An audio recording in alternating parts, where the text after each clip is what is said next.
Today we're looking at 10 running backs that could help you win your fantasy league. We're looking at the top of the draft, the middle of the draft, the back end of the draft, those upside plays, those guys who are steady, those veterans you're not thinking about. We're doing another running back player list today like we do every day, but what you need to do right now is click that subscribe button because these player lists help you win your league. We'll do this with the waiver wire every day. We'll do deep dives on the top waiver wire players. Those guys are rising up the depth chart.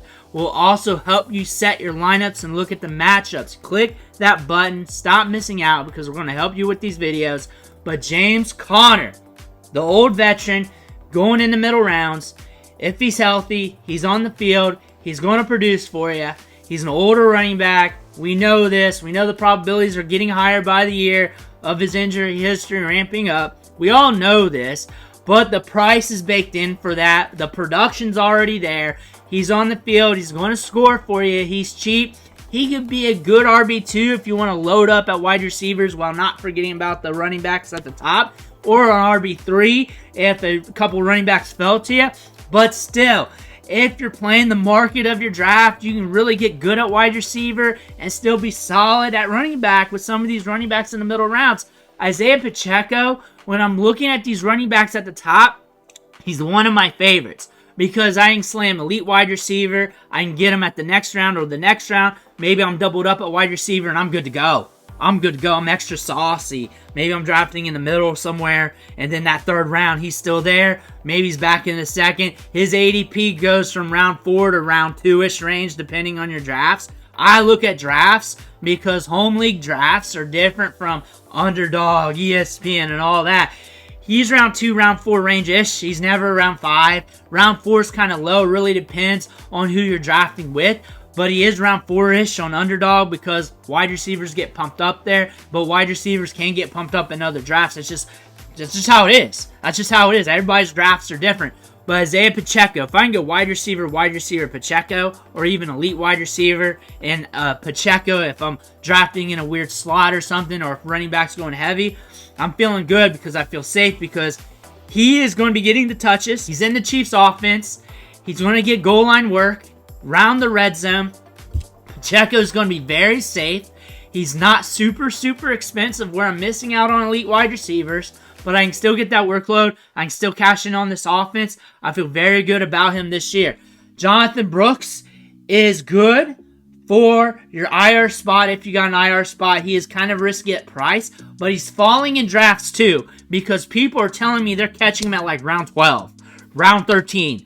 I heard around 14 once. You got to watch Jonathan Brooks. The ADP is around 9. The ADP is around 10-ish on multi-site ADP with all the major sites averaged together, ESPN, NFL, Yahoo, when you average it all out together. But I'm also catching stories he's falling in drafts because he's starting off on the pup. He's a rookie. He's playing on the Panthers. If you can catch him on the cheap, you watch him like a hawk, and you can put him in the IR spot because your rules work for that, slide him there. Slide him there, pick up another lottery ticket running back, and you're good to go because he's coming back middle of the year. Everybody's going to want him. You're going to have him, and you're going to be able to play with him. Kenneth Walker's on the rise. He's getting a lot of talk that he's going to get a lot of workload. The round 4 range, round 3 range in drafts right now. He's pumping up. Round 6-ish, round 5-ish on Underdog right now, depending on who you're drafting with. But he's going to get workload. He's got 4.3 speed. And what I like about him is that you can go wide receiver for sure. Maybe even another one depending on how your draft is going. Get you a Kenneth Walker and then just start slamming RB2s a few rounds later and you're kind of good to go. I like Zach Charbonnet as a prospect, catches the ball out of the backfield. He was nicked up in training camp a little bit and they're talking up Kenneth Walker a lot. And then you look at the numbers last year, 13.3 points per game and some upside weeks, 4 RB1 weeks. Even though he was down with an injury a little bit and playing through it a little bit, he was productive. He was able to get the job done to some degree from a fantasy perspective. Alvin Kamara, he's that mid-round target everybody's going after. Everybody's talking him up. And it might be because I've talked about him a lot all off season long. But he's going to catch a lot of balls. He's going to get a lot of work. He's cheap. The age is factored in. And everything with the offense is factored into the price. And you're catching him in the middle rounds. Probably more like round 6, round 5 in your home league draft.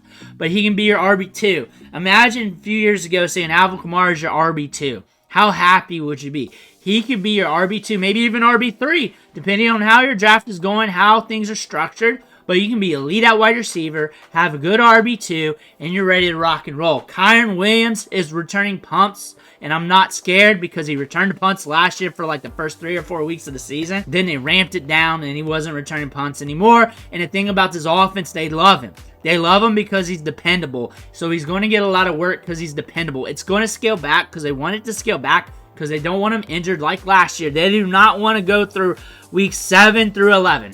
They do not want to go through week 7 through 11. Look at that. Remember that time? We talked about it every day. We were looking at this Rams backfield saying, what are they going to do? They couldn't do anything. They couldn't do anything. They got Blake Corum. I love Blake Corum. I love Blake Corum. But we're not talking about him right now. We're talking about Kyren Williams.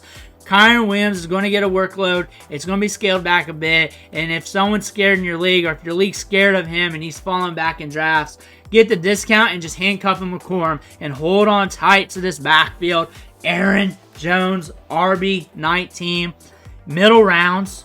Little bit scared of the offense, but his offense may have some upside here because you have Justin Jefferson, you have Jordan Addison on the other side. They can't stack the boxes. More worried about his health because he has been nicked up recently over the last year or so. But Aaron Jones is in line for workload and opportunity, which could create fantasy football potential. He's so cheap right now in the middle rounds. It's him versus the other RB2s. But really, the more lucrative RB2s are coming off the board. If there's other running backs I would rather have, Raheem Mostert. I'm interested in Ramondre Stevenson a lot. But Aaron Jones here is in line with a good workload. He's just got to stay healthy. I think he's going to catch the ball out of the backfield a lot. I think there's going to be a lot of upside and opportunity here. Tyrone Tracey hurt his ankle earlier, but he's back. He's a guy to pay attention to in double-digit rounds. Probably the waiver wire. The question is, can this offense fuel any of these running backs? You're just going to pay attention to this Giants backfield, and he's going to be a guy you're plucking off waivers in the next few weeks, few months. If something happens to Singletary, or if they're just mixing up the running backs a little bit.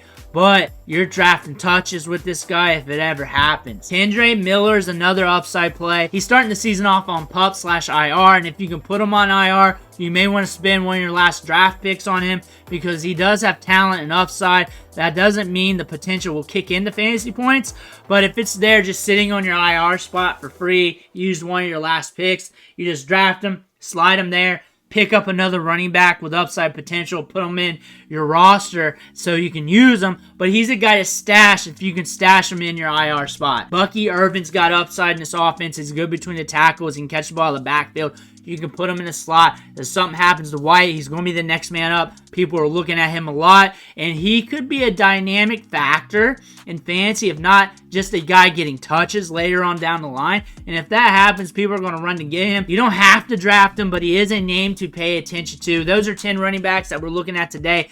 Let me know who you're trying to get or who you drafted at running back in the comments below.